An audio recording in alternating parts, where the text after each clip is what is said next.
वो याद है ना, वो जो मैंने भी सुना था, आपने बल्कि बताया, वो जो हॉस्टल में थे हाफिज साहब। एग्जैक्टली भाई उनको उठा के ले गए। अब वो हॉस्टल में खुद बता रहे हैं कि यार हम ओवर स्टे हो गए, तो यार कहाँ से हमारी रजिस्ट्रेशन मतलब आगे एक्सटेंड होगा, या एक्सटेंड तो पहली बात है होता ही नहीं है, होता है बट कोई आपके पास सॉलिड रीज़न हो, कोई ऐसा प्रूफ हो कि जिसकी वजह से। अस्सलाम वालेकुम गाइस, तो क्या हाल चाल है आप लोगों के? आई होप आप सब खैरियत से होंगे। आज मेरे साथ है जी रमीश भाई। रमीश भाई, तो क्या हाल चाल है आपके? अल्लाह का शुक्र। आप तो लोग गाइस आप इनको जानते हो कि एक ब्लॉग में मेरे साथ पहले भी आए थे। तो अभी हम जा रहे थे आसान खिदमत, हमारी थोड़ा सा कुछ काम था, सोचा कि एक ज़रूरी ब्लॉग है वो बना लें। तो गाइस सीन कुछ ऐसे हैं, इसी के तो पैसे हैं। अभी ऐसा है कि गाइस एक बहुत ज़रूरी इन्फॉर्मेशन है जो हमने शेयर करनी है, तो प्लीज़ इसको आपने शेयर भी करना है और लाजमी इसको आपने फोकस भी करना है कि मैक्स बचना भी है उससे। बचना भी है। करेक्ट। ये मेरे साथ ही थे, एक हमें भाई मिले हैं, हम नाम तो खैर नहीं मेंशन करेंगे क्योंकि आप नाम से पहचानेंगे तो नहीं, बट ये कि उन्होंने हमें बहुत अच्छी इन्फॉर्मेशन भी दी है। उन्होंने मुझे बोला है कि Sam you should do vlog on that topic specially. तो गाइस टॉपिक ये है कि जो लोग यहाँ पे पाकिस्तान या डिफरेंट कंट्री से अज़रबैजान वर्क वीज़े पे आ रहे हैं। कौन से वीज़े पे sir? Work visa. Work visa, basically work permit. Work permit पे। तो वो कौन सी कंपनी थी? बोल्ट और सोकार कंपनी है जो, ठीक है, जो आयरलैंड गैस की कंपनी है।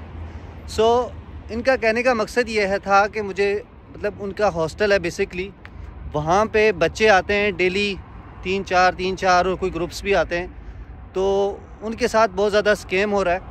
और जो वर्क परमिट है स्पेशली उसके बारे में मैं बात बताने वाला हूँ आपको। देखो गाइस, सबसे पहले अज़रबैजान में ना वर्क परमिट है सही, बट लेना बड़ा मुश्किल है, बहुत कम लोग देते हैं और it's very hard to get. और ये जो लोग आते हैं पाकिस्तान से वर्क वीज़ा लेके, तो वो वीज़ा जस्ट फॉर 30 डेज़ होता है, और यहाँ पे आके वो 30 डेज़ उनके जब कंप्लीट हो जाते हैं वो ओवर स्टे हो जाते हैं, और वहाँ पे हॉस्टल पे छापा डलवा के क्या करते हैं सर जी, डिपोर्ट करवा दिया जाता है।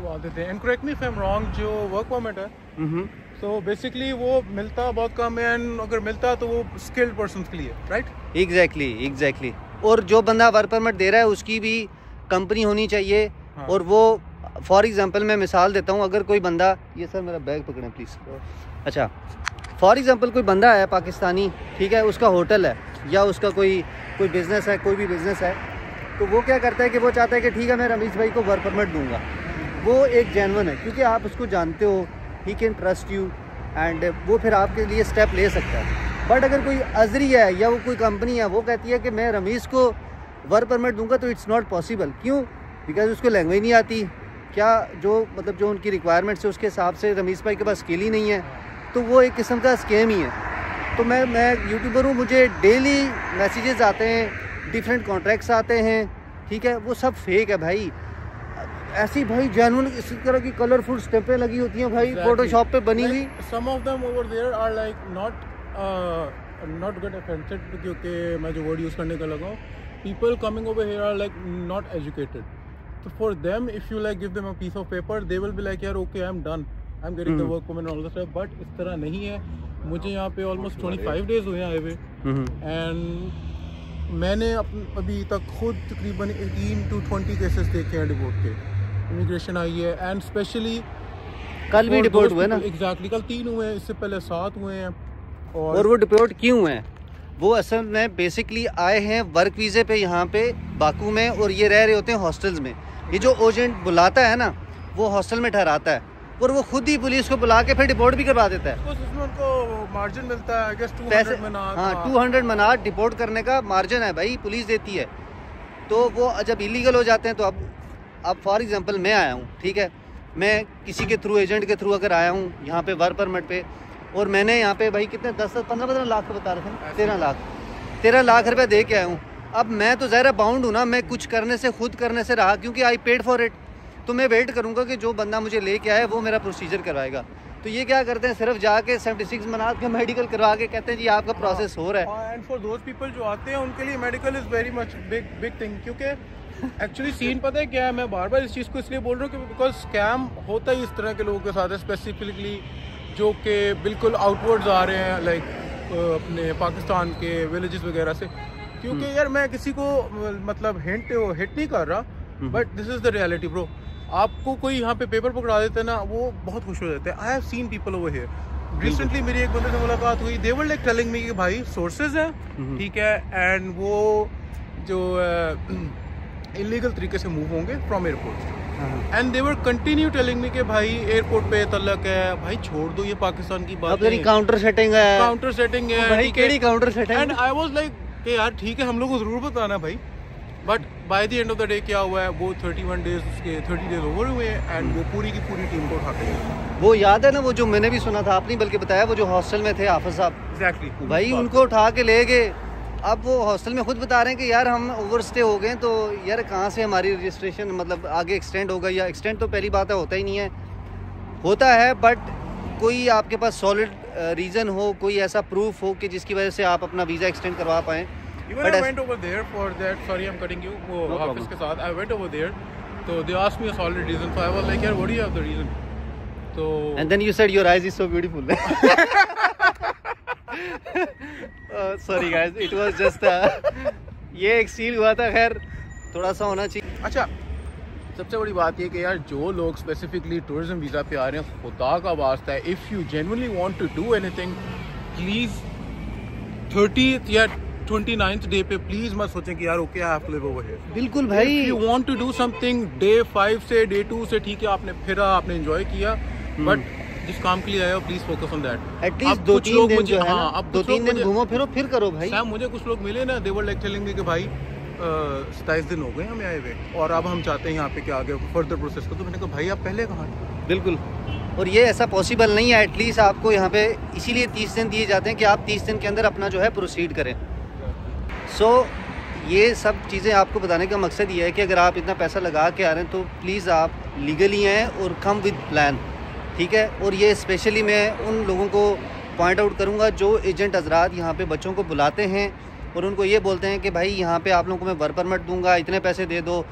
ये स्पेशली मैं बात करूँगा भाई बोल्ट, ठीक है, बोल्ट का जो वीज़ा है वो फेक है, सॉरी वीज़ा फेक नहीं होता, कॉन्ट्रैक्ट जो होता है वो फेक होता है, उस पर आप यहाँ पे काम नहीं कर सकते। और इनको भी नहीं पता जो इन्होंने वो पाकिस्तान में फोटोशॉप पे वो बनाए हुए एग्जैक्टली बोर्ड के कॉन्ट्रैक्ट वगैरह। मुझे पता है ना, बिकॉज मुझे पता है, I am a graphic designer, तो मुझे पता है कि यार कितना ईजी है सब कुछ करना।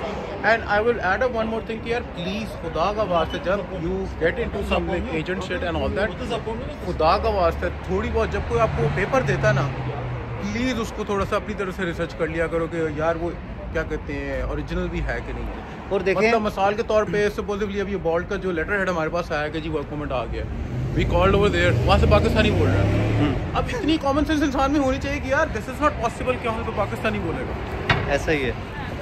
और देखें इस चीज़ का आपने ख़ास ध्यान रखना है, जब देखें रमेश भाई खुद बताएं, when a company offer something there is a number on that, भाई कॉल करो डायरेक्ट। और अगर आपको कॉन्ट्रैक्ट दे रहा है उस पर नंबर ही नहीं लिखा तो भाई आप वहीं से समझ जाओ कि वो फेक है। और हाँ, मेल देखो भाई, email is a old system. Email पे आप किसी को अगर ईमेल करते हो ना, he can reply you with in a minute. So how do you believe them that is legit और नॉट? तो वो क्या होता है कि ईमेल आप लोग कहते हो जी सर हमने ईमेल की है, ईमेल का हमें रिप्लाई है, तो कहते हैं जी जी ये हमारी तरफ से ऑफर लेटर गया है। मैं if I add this on पे वीडियो लंबी हो जाएगी। मुझे हमेशा खुद स्कैम होने लगा था ब्रो। मुझे कनाडा में है, I genuinely don't know the place, but I can specifically set Canada में कोई होटल है, वहाँ से मुझे आता है कि आपका वर्क परमिट आ गया, सबमिट द डॉक्यूमेंट्स। भाई हम बहुत खुश कि बैठे बैठे वर्क परमिट आ गया। आई स्टार्टेड द प्रोसेस, ठीक है, मैंने वो डॉक्यूमेंट्स पूरे किए, ये वो जो सर्टिफिकेट क्लियरेंस है वो, भाई जब मैंने उसको सबमिट किया ना, by the end of the day he told me कि यार $7,000 भेज दो। $7,000? हाँ, $7,000 just for the contract, and you will get the work permit and you will get the visa in it, included everything। मैं वहाँ से चल गया। अब कॉमन सेंस थी ना, तो आई फर्दर टेक डाउन, ठीक है, क्योंकि मैं ईमेल्स पे था, एंड एज यू सेड कि ईमेल्स पे तो आप आराम से स्कैम कर सकते किसी को। बिल्कुल। तो मैंने डायरेक्ट कॉल की, तो वहाँ से जो कनेडियन बोला था ना, आई विल स्ट्रेट फॉरवर्ड से, ही टोल्ड मी कि यार फर्स्ट ही सेड कि यार where are you from, I was like I am in Pakistan. तो भाई इसने आगे से जो बोला था ना मुझे डायरेक्ट कहता है भाई तुझे क्यों लगता है कि मैं तुझे पाकिस्तान से हायर करूँ?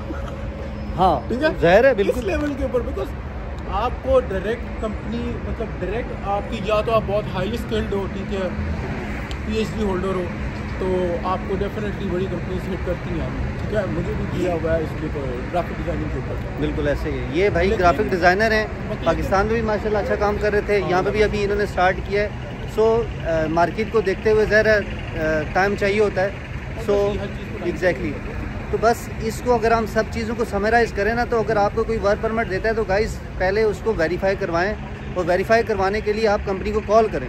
अगर कंपनी कॉल नहीं उठाती या अगर उसका नंबर नहीं है, इट्स मीन दैट कि वो लेजिट नहीं है, डोंट गिव मनी। और यहाँ पे आके 30 दिन हमारा मेडिकल हो जाएगा, ये हो जाएगा, वो हो जाएगा, वो सब ड्रामा है। अपना पैसा ज़ाया मत करें, कि खुद ही डिपोर्ट कराते हैं guys. Honestly very honest with you, इससे ये व्लॉग बनाने का मकसद ये है, अकॉर्डिंग टू जो रिपोर्ट्स मिली हैं, रिपोर्ट्स मिली हैं भाई, सीनियर मिले के साथ थे, ठीक है ना, he was an MNA and he was having hostel over here and all that. तो उधर से रिपोर्ट्स मिली 2 3 4 हम लोगों ने 20 डेज़ के अंदर, मैंने खुद भी देखा, सामने भी देखा। तो the purpose of making this video is this कि यार I'll be a little bit straight forward। हमें पता पाकिस्तान से जब हम निकलते हैं ना, बिल्कुल, तो बहुत से मसलों से निकल के फाइनेंशियली हो जाए, ठीक है, आप उसको प्रोफेशनली कह लो, don't get scammed, because obviously बात है, यहाँ पे अब वो जो 2 लड़के गए हैं कल, ठीक है, आई डोंट नो उनके पास कितने पैसे उन्होंने लगाए, कितने नहीं लगाए, पकड़ यार वो रो रहे थे जेन्युइन कसम से। अब भाई मारते हैं, हाँ, ऑन टॉप ऑफ इट अब मारना शुरू हो गए भाई, कसम। अभी ये जो जिस बंदे को पकड़ते हैं ना, आप उसको मारते भी हैं। हाँ, मुझे दोनों तरफ से ये रिपोर्ट है कि भाई मार रहे हैं। इवन वो सीन ये हुआ था कि सैम दे कॉल्ड अस, ठीक है, अच्छा, अली को, एंड दे टोल्ड अस कि भाई वो मार रहे हैं, टिकट के पैसे भेजो। वो अच्छा, हर थोड़ी देर बाद मारते हैं आके। देखो तो भाई ये सीन आ गए। ये हम लोगों ने अपनी सिचुएशन ऐसी खुद बनाई है, ऐसा पहले था नहीं, क्योंकि हम लोगों ने इतना ज़्यादा अपने ऊपर जो है ना, लाइक मतलब लोगों पे, गलत लोगों पे ट्रस्ट करके हमारा पैसा ज़ाया हुआ है, और अब हम जो अच्छे लोग हैं उन पे भी ट्रस्ट नहीं कर रहे, जिसकी वजह से ये सारी प्रॉब्लम्स क्रिएट हो रही हैं। खुदारा लोगों को ऐसे पैसे मत दें किसी एजेंटों के, और उससे बचें। अगर कोई जेन्युइन काम करने वाला है, अपना बंदा है, कोई जानने वाला है, then you can take a step, otherwise we will not recommend to anybody. बाकी गाइस बी केयरफुल। अगर आपका कोई भी सवाल हो किसी भी तरह का, आप पूछ सकते हैं। और हमारा जो है खिदमत आ गई है, आसान खिदमत, ईजी खिदमत। अभी जो है हम अंदर जाने वाले हैं, तो सी यू गाइस। लाइक भी करें, स्टे ब्लेस्ड एंड लाइक भी करें, सब्सक्राइब भी करें। See you in the next video, take care guys, bye bye, अल्लाह हाफिज़।